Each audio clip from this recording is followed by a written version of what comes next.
وہ بالا رکھیں گے اپنے ذاتی مفادات سے, اپنی ذاتی خواہشات سے, اپنی لالچ, اپنی سیاست, اپنی طمع سے اوپر رکھیں گے صوبہ ہزارہ کے حصول کو, تو تب جا کر یہ کوئی اتنا چھوٹا کام نہیں ہے, یہ بڑا کام ہے. اس سے پہلے بھی ہم 7 لوگوں کی قربانی دے چکے ہیں, ہمارے 7 بچے شہید ہو چکے ہیں, اور آج مجھے بہت دکھ ہوتا ہے کہ جب ہم اپنے ان شہداء کے حقوق کے لیے تو نہیں باہر نکلتے, لیکن ایک کوئی آواز آتی ہے, کوئی ایک لیڈر ہے یا دوسرا لیڈر ہے, پولیٹیکل لیڈر ہے, اس کے لیے جو ہے باہر نکل آتے ہیں. تو میرے لیے یہ باعث شرم بھی ہے, اور بحیثیت ہزارے وال یہ میرے لیے ایک انتہائی دکھ کی بات ہے جب میں اپنی عوام کا رویہ اس طرح دیکھتا ہوں کہ وہ اپنی مٹی, اپنے خون کو نظر انداز کرتے ہوئے ایک بلا جواز اقتدار کی جنگ لڑتے ہوئے اشرافیہ کے ایک ٹولے کے پیچھے جب بھاگنا شروع کرتے ہیں تو یہ کافی پینفل ہے. اچھا سردار صاحب، اب آتے ہیں تھوڑا سا نیشنل پالیٹکس کی طرف آتے ہیں. گزشتہ جن دنوں جو واقعات ہوئے ہیں اس میں 2-3 دن اور پھر اوپر سے انٹرنیٹ سروسز بھی بند رہیں، کیا سمجھتے ہیں، کس کو اس کا ذمہ دار سمجھتے ہیں؟ کیونکہ قیمتی جانیں بھی ضائع ہوئیں اور ملکی املاک جو تھیں ان کو بھی نقصان پہنچا، عیدی ایمبولینسز کو بھی مسجد تک کو نہیں چھوڑا گیا. تو بیسک کس کو ذمہ دار کس کو سمجھتے ہیں آپ؟ میں جو اس ملک میں رائج نظام ہے اشرافیہ کا، جو کہ پاور پالیٹکس کے پلیئرز ہیں، چاہے وہ دائیں سائڈ پہ ہیں یا بائیں سائڈ پہ ہیں، میں ان تمام کو اس کا ذمہ دار سمجھتا ہوں. پھر میں ان لوگوں کو، میں عام آدمی سے یہ بات کہنے میں مجھے کوئی آر نہیں ہے کہ یہ ریاست سے بڑھ کر کوئی شخصیت نہیں ہو سکتی، نہ اس کو ہونا چاہیے.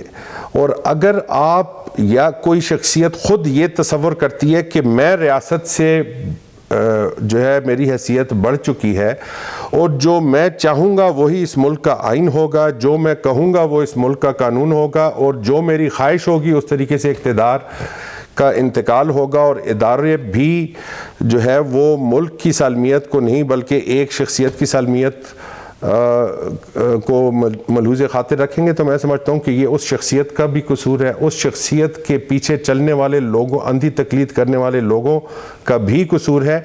اور یہ اس حکومت کا قصور ہے کہ حکومت کسی قسم کا کوئی واضح میکنزم، کوئی واضح پلان نہیں دے سکی. لوگوں کی یہ انٹرنیٹ بند کر دینا یا یہ سہولتیں جو ہے سوشل میڈیا پہ پابندی لگا دینا، یہ ڈکٹیٹرز کا کام ہے، یہ جمہوری حکومتوں کا کام نہیں ہے.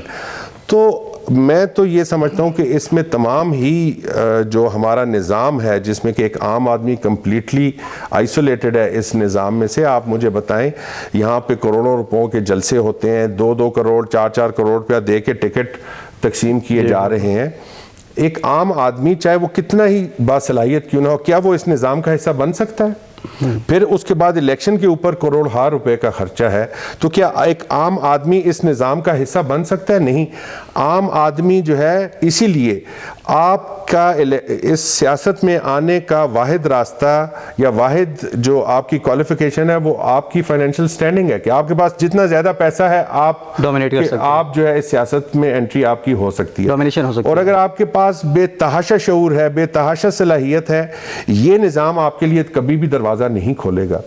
تو عام آدمی کو یہ سمجھ نہیں آتی کہ یہ نظام ان کے لیے نہیں ہے. یہ نظام ایک مخصوص 1% سے بھی کم کی اشرافیہ کا نظام ہے، اسی کے لیے اس کے دروازے کھلتے ہیں. انگریز کے دور میں لکھا ہوتا تھا dogs and Indians are not allowed. جو بڑی بڑی انگریزوں کی جو انسٹالیشنز ہوتی تھی، وہاں پہ جو کلبز ہوتے تھے، یہ جمخانہ کلب وغیرہ، یہاں پہ لکھا ہوتا تھا dogs and Indians are not allowed. آج کا سیاسی نظام جو ہے وہ بھی، اس نے بھی یہ لکھا ہوا ہے کہ ڈاگز اینڈ پور آر ناٹ الاؤڈ. ادھر صرف جو ارب پتی جنہوں نے حرام کے پیسے کمائے ہوئے ہیں اور وہ سیاست سے ہی پیسہ کماتے ہیں، سیاست پہ لگاتے ہیں، اس اشرافیہ، اس ایلیٹ کیپچر ہے ایک اس پورے ملک پہ. آپ ججوں کی صورتحال دیکھ لیں، وہ کسی کا جو ہے بھانجا، کسی کا جج کا، اسی جج کا بھتیجا، وہ جج جن چیمبر سے آئے ہوئے ہیں ان چیمبر سے اٹھائے ہوئے لوگ، کسی کا داماد، کسی کا جمائی، کسی کا جوائی، پتہ نہیں کیا کیا. وہ ایک ہی گروپ ہے جو کہ اس پورے عدل کے نظام کے اوپر جس کا قبضہ ہے، اور یہ سالہ سال سے ہے. اسی طرح آپ سیاست میں دیکھتے ہیں تو آپ کو وہی موروثی سیاست نظر آتی ہے. نیپوٹزم، مطلب ایک عجیب اس ملک میں کھلواڑ جو ہے وہ جاری ہے. سب کے منہ پہ نعرے انقلاب کے ہیں یہ جو لیڈرز ہیں, لیکن ان کا انقلاب سے کیا, ان کا انقلاب کی کسی تصور سے بھی دور دور کا لینا دینا. ناظرین یہاں لیں گے ایک چھوٹا سا بریک, ہمارے ساتھ رہیے گا.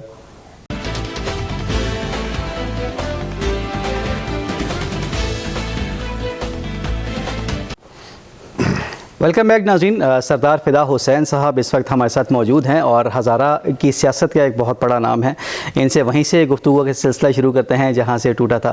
سردار صاحب یہ بتائیے کہ الیکشن جس طرح سے ڈیزالو کرنے کی عمران خان کا جو ڈیسیشن تھا, پہلے تو یہ بتائیے کہ اس کو آپ صحیح سمجھتے ہیں یا غلط؟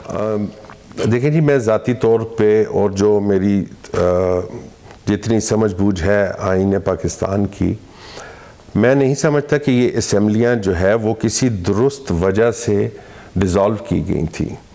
ان کی تحلیل, آئین جو ہے وہ تحلیل کا اختیار کس کو دیتا ہے؟ چیف منسٹر کو. چیف منسٹر وہ اختیار کہاں سے جو ہے اپنا ایکیومولیٹ کرتا ہے؟ وہ کابینہ سے, اپنی کابینہ سے. کابینہ جو ہے اپنا اختیار کہاں سے لیتی ہے؟ وہ ہاؤس سے لیتی ہے, جو کہ نمائندہ ایوان ہے, اس سے لیتی ہے. تو یہاں پہ ہم یہ دیکھتے ہیں کہ جب اسمبلیاں ڈیزالو کی گئیں تو نہ ایوان کی یہ تمنا تھی, نہ کیبنٹ کی یہ تمنا تھی, نہ چیف منسٹر کی یہ تمنا تھی, نہ کورٹ کے آرڈر سے. اور کورٹ کا تو اس سے کوئی لینا دینا تھا نہیں. کو اگر ایک شخص کی منشا, جو کہ اسمبلی کا ممبر بھی نہیں ہے, تو آئین کسی صورت اس کو یہ اختیار نہیں دیتا کہ وہ اس اسمبلی کو ڈیزالو کرے. تو اس لحاظ سے میں یہ سمجھتا ہوں کہ اس کی ڈیسولوشن جو ہے وہ بھی آئینی نہیں تھی. یہ میری رائے ہے. اچھا سر, اس کا دیکھیں 90 دن کے اندر اندر الیکشنز کا جو ایک اسکیجول ہے, ہمارا آئین بھی یہی بات کہتا ہے. آج وہ 90 دن پورے ہو رہے ہیں, 14 مئی ہے آج, اور ابھی تک الیکشنز اناؤنس نہیں ہوئے. کیا وجہ سمجھتے ہیں اس کے پیچھے؟ کوئی خاص وجہ ہے یا کیونکہ ان کی طرف سے تو آرڈرز ہیں؟ دیکھیں جی, آئین تو واضح طور پہ یہ کہتا ہے کہ 90 دن میں انتخابات ہونے چاہیے جب اسمبلیاں ڈیزالو ہو جاتی ہیں. جب یہ مقدمہ عدالتوں کے پاس گیا تو آپ اچھی طرح جانتے ہیں کہ کسی نے کہا 3-2 کا فیصلہ ہے, کسی نے کہا کہ 4-3 کا فیصلہ ہے. اور اس میں جو اطہر من اللہ صاحب, جو جسٹس اطہر من اللہ صاحب نے ایک بڑا پرٹیننٹ سوال اٹھایا تھا کہ آپ اس چیز کا تعین کریں پہلے کہ آیا جو اسمبلیاں تحلیل کی گئیں وہ آئینی اور قانونی طور پر درست عمل تھا یا نہیں تھا. لیکن بدقسمتی سے چیف جسٹس صاحب نے اس سوال کو نظر انداز کر دیا. پھر وہ 9 میں سے 7 ہوئے, 7 میں سے 4 ہوئے, 5 ہوئے, اور پھر آخر میں 3-2 کا فیصلہ آ گیا. اور وہ ایک ابہام آج تک قائم ہے کہ یہ فیصلہ 3-2 کا تھا یا 4-3 کا تھا. نمبر 1. نمبر 2, جو آج ہم دیکھتے ہیں کہ آئین کی, آپ پی ٹی آئی کے جو فالوورز ہیں وہ آئین کی بڑی باتیں کرتے ہیں کہ جی 90 دن میں انتخابات, آئین میں لکھا ہے, یہی پی ٹی آئی کی قیادت بھی کہتی ہے. تو کیا آئین میں یہ لکھا ہے کہ 90 دن میں صرف پنجاب میں انتخابات ہونے ہیں؟ کے پی کے کا نہیں لکھا ہوا کہ 90 دن میں انتخابات ہونے ہیں. یہ سوال پی ٹی آئی والے اپنے آپ سے پوچھیں. تو اس کا جواز آئین کو بنانا یہ محض ایک منافقت ہے. ورنہ میں آپ سے پی ٹی آئی والوں سے سوال کر لیتا ہوں, پی ٹی آئی کے جو یہاں پہ کرتے دھرتے ہیں ان سے سوال کر لیتا ہوں کہ جب تحریک عدم اعتماد لائی گئی تھی, ٹیبل کی گئی تھی اسمبلی میں, 15 دن کے اندر اس پہ ووٹنگ ہونی تھی. آئین کہتا ہے 15 دن کے اندر ووٹنگ کرنی ہے. آئین کا یہ تقاضا ہے کہ 15. انہوں نے کہا جی ابھی او آئی سی کی آ رہی ہے, ابھی یہ ہو رہا ہے, وہ ہو رہا ہے. انہوں نے اس پہ 35 دن کے بعد ووٹنگ کروائی. تو وہ کیا آئین کو نہیں توڑا گیا یا نظر انداز نہیں کیا گیا؟ لہٰذا یہاں پہ بات آئین کی نہیں ہے, یہاں پہ میرے مفاد کی, آپ کے مفاد کی بات ہے. آئین کو جو ہے جواز بنا لیا جاتا ہے. تو یہ کوئی آئینی جنگ نہیں ہے, یہ اقتدار کی جنگ ہے. اور دونوں طرف جو ہے بے ایمانہ قسم کی جنگ جو ہے. اچھا سردار صاحب, ایک بڑا بلنٹ قسم کا آپ کا جواب آنا چاہیے, 2 ٹوک موقف دیجیے گا کہ اگر آنے والے دنوں میں الیکشنز ہو جاتے ہیں, آپ کیا سمجھتے ہیں الیکشنز ہوں گے جلد یا بدیر؟ ہونے تو ہیں. اس کے بعد آپ یہ بتائیے کہ آپ کی ہمدردیاں کس کے ساتھ ہوں گی؟ دیکھیں جی, پہلی چیز یہ ہے کہ الیکشنز تو ہونے ہیں, جلد نہیں ہونے میرے خیال سے. اور بہت قریب ہم کوئی الیکشن کا ماحول میری رائے میں نہیں نظر آ رہا.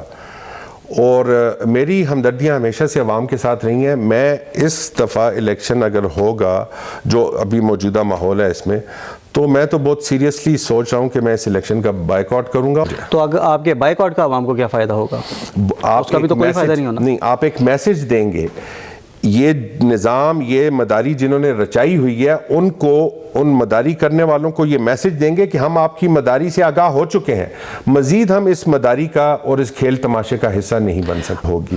اچھا، اب اگر ہم ایک اسپیکولیشن اگر ہم دیکھیں تو جو بھی حکومت آتی ہے، آپ کیا سمجھتے ہیں آئی ایم ایف اور ورلڈ بینک کس کے اوپر زیادہ ٹرسٹ کر سکتے ہیں؟ کیونکہ عمران خان کا ہم نے دیکھ لیا، اب پی ڈی ایم ہے، ابھی ہمیں قرضے نہیں مل رہے، پوری دنیا ہم پہ اس طرح سے ٹرسٹ کرنے کو تیار نہیں ہے جب تک الیکشنز نہیں ہوتے یا جب تک کوئی باقاعدہ ایک حکومت نہیں آ جاتی۔ تو کیا سمجھتے ہیں اس میں بیوروکریسی، ٹیکنوکریسی، کوئی ایسی حکومت نہیں آنی چاہیے مخلوط کہ جو ان کو بھی ایک اعتماد دلائے کہ جی ہماری ایک اب سیٹ اپ تیار ہے، آپ جو بھی ہم سے معاہدے کریں گے ہم وہ پورے کریں گے؟ دیکھیں بھائی، بات اعتماد اور ٹرسٹ کی ہے ہی نہیں۔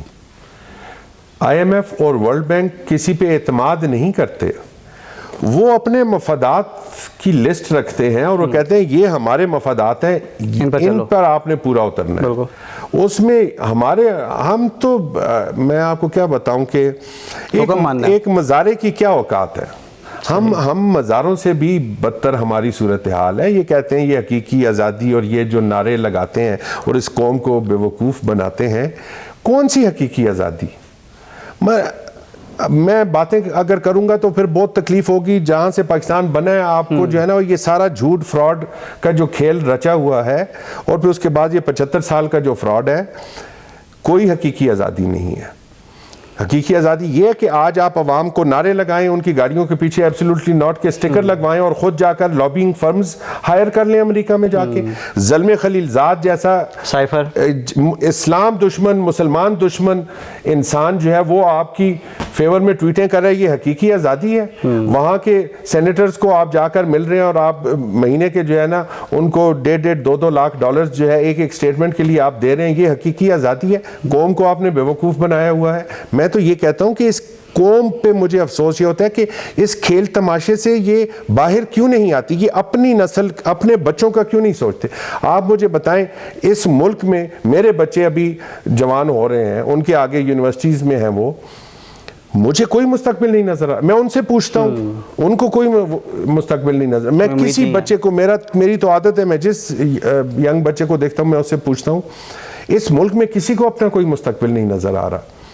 کیا یہ ملک اس لیے حاصل کیا گیا؟ یہ حقیقی آزادی ہے کہ ہمارا نوجوان جب کچھ کرنے کے قابل ہو تو وہ یہ ملک چھوڑ کر باہر چلا جائے؟ یہ ملک، اس کو حقیقی آزادی کہتے ہیں؟